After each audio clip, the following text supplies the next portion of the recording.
नमस्कार साथियों, जेबी क्लिप्स में आपका बहुत बहुत स्वागत है।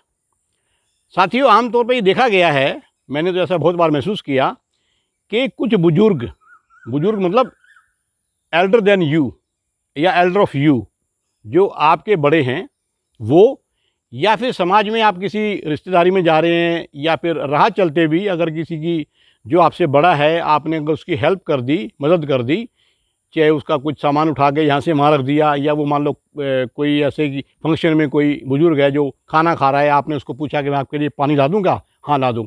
पानी का गिलास आपने दिया एक, उसके बाद में आशीष दे दिया उसने अनेक। आपका ये हो, वो हो, वो हो। ये कुछ लोगों की आदत होती है जो मन से नहीं देते। एक होता है मन से आशीष देना, एक होता है कि भाई फॉर्मेलिटी के लिए दे देना। तो मन से आशीष वो लोग नहीं देते क्योंकि आपने उनका ज़रा सा काम किया और उनके मुंह से अचानक वो निकलना ही निकलना है, वो बात एक हो गई अलग।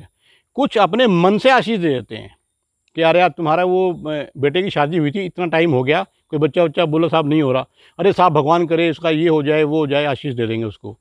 लेकिन एक तरफ अगर हम ये देखते हैं, जो मेरा अनुभव ये रहा कि जो संत महात्मा होते हैं उनके आप चरण स्पर्श करें, उनको नमस्कार करें, वो आपको कभी भी आशीष नहीं देंगे।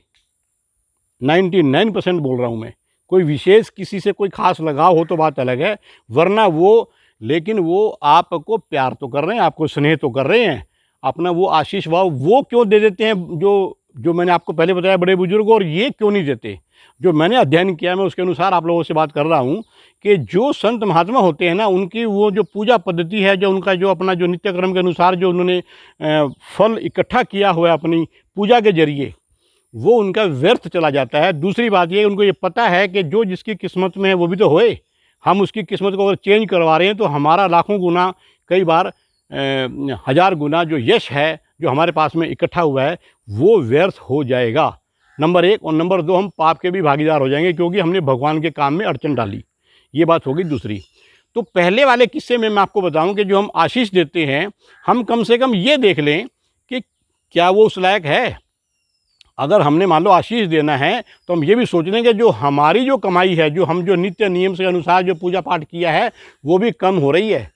अगर फॉर्मेलिटी के लिए बोलना है, अभी आपका ध्यान कहीं आशीष, आपने मुँह से जो 5-7 बातें होती हैं वो फटाफट से आपने बोल दी, वो बातें अलग है। लेकिन अगर आपने मन से किसी को अगर ये आशीर्वाद दे दिया कि आपका ये काम बन जाए, तो साथियों 70%, 75%, कई बार 100% भी जो आपका यश है, जो आपके पास में जो पूजा के द्वारा जो उसका प्रभु का नाम सुमिरन करने के द्वारा जो इकट्ठा हुआ है, वो भी उसके हिस्से में चला जाएगा।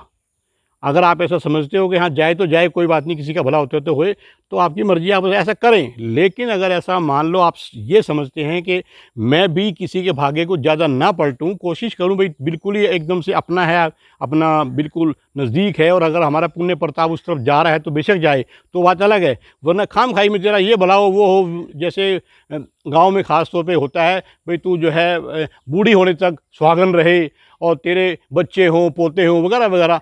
अरे भाई, उस सब की उसको ये तो देखो कि उसकी उम्र कितनी है और कितनी, अगर वो मान लो वैसे ही भुगतती रहे क्योंकि उसके कर्म में है नहीं, और वो भुगतती रहेगी फिर, क्योंकि आपने तो उसको आशीष दे दिया, बेचारे पोते भी हो, मतलब पोतों को तो देखे, लेकिन उम्र उसकी उतनी है नहीं, बीमारी की वजह से उसको जल्दी शरीर छोड़ देना चाहिए, ऐसा आप लोग कहें। लेकिन उस वक्त में अगर आपको जो आशीष दिया हुआ, अगर उसका फल उसको मिल गया, तो वो सिवाय भुगतने के कुछ नहीं करेगी। तो व्यर्थ का आशीर्वाद किसी को ना दें।